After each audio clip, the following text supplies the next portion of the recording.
Hello everyone, welcome back to my channel and welcome to another crafting video. I'm excited to share with you how I make my super beginner friendly tassels. I use tassels for a lot of reasons. This one is hanging on one of my doorknobs in my home. This one I just made because I think I might add it to one of my shawls that I just made out of this yarn. So there's a lot of purposes you can use these for. Given that the holiday season's coming up, they're great for attaching to the outside of a gift bag. Just lots of purposes, right? You can use embroidery thread for to make tassels for jewelry. So just a lot of fun stuff to use tassels for. I mean, why not? So all you'll need is some form of a book. And what I mean by book is anything that you like the length of, whether it be the length this way or the length this way. So you can use whatever comes to mind, whether whatever you like the length of.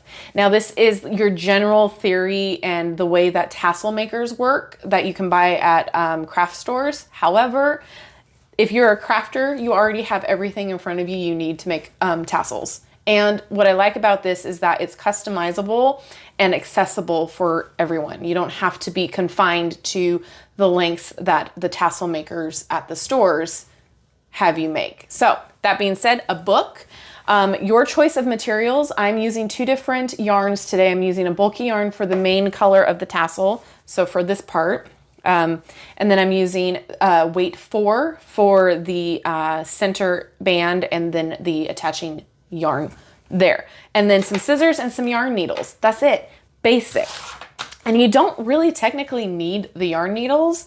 I'll show you why at the end here. So first you're going to figure out what side of the book that you want to use. I'm going to flip it this way. And then you're going to take your main color yarn and you're going to place it across like so.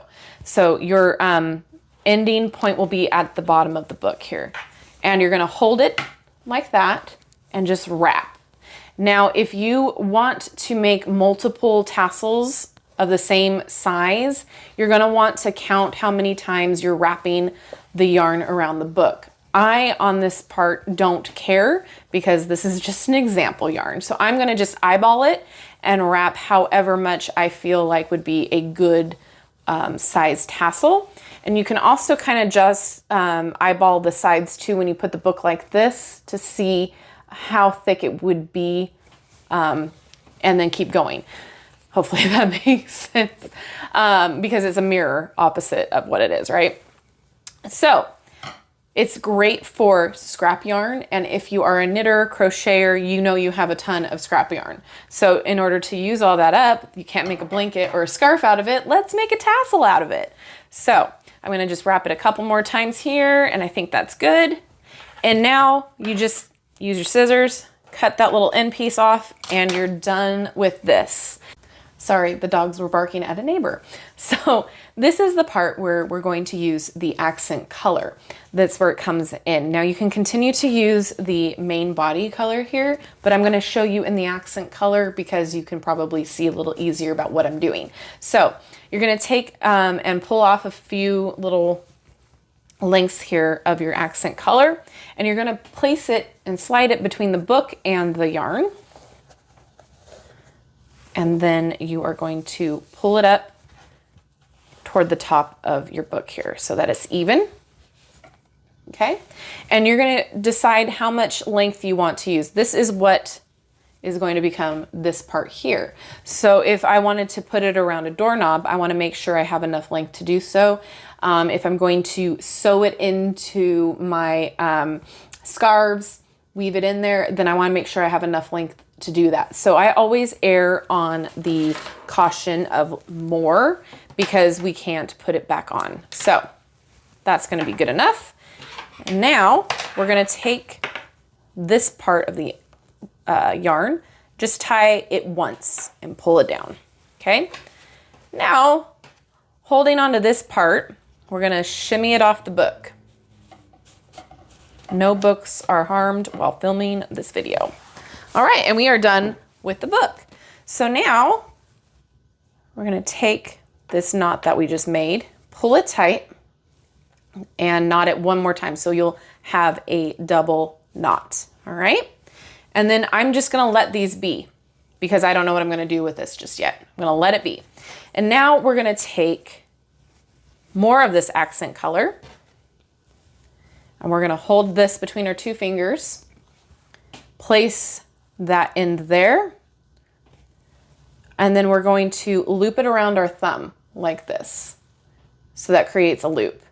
And then we're gonna start wrapping around the body of the tassel, still holding on to that loop. And please try to tighten it as you go, because then the main tassel will not slip out on you.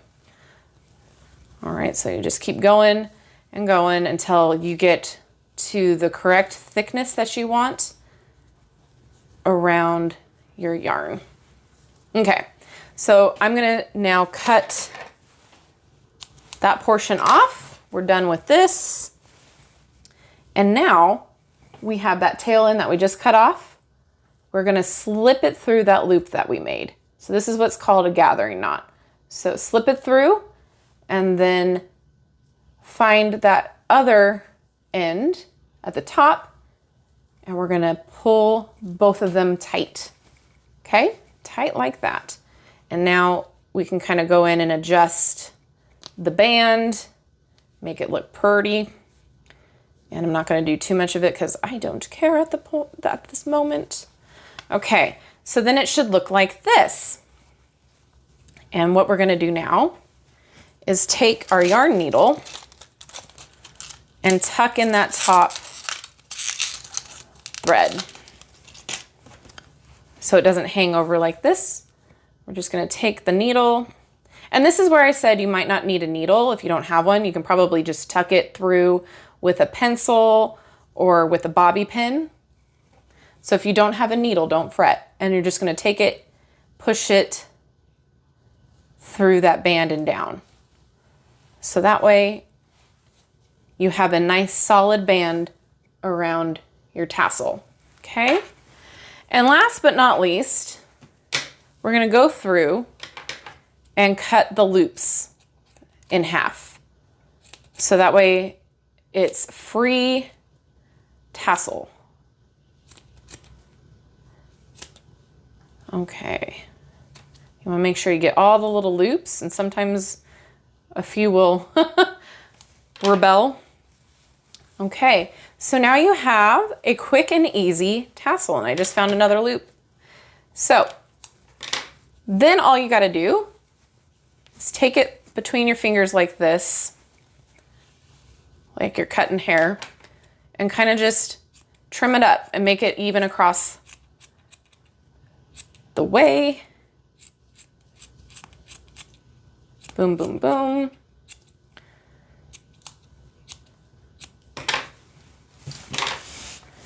And that's it. Quick and easy. And again, you can customize this however you want. You can slide beads onto this part right here. You can slide beads up this way. You can add on to it. But for the most part, this is all you need. And what would be really great too is making a garland out of these and use that instead of like a pom-pom garland, you have a tassel garland. I might make a video on that. If you want to see that kind of a video for the holidays, let me know down in the comment section below. And if this has helped you, let me know down in the comment section below. And yeah, that's essentially it. So you can make it customized however you want to customize it. I'm excited for the holiday season because this is when my crafting skills come out a lot more. So be sure to make sure your notifications are on, and that way you'll never miss a upload from me, because I have a feeling a lot more crafting videos are coming your way. That being said, don't forget to like, subscribe, share this video out if you think a lot of other people you know will like it.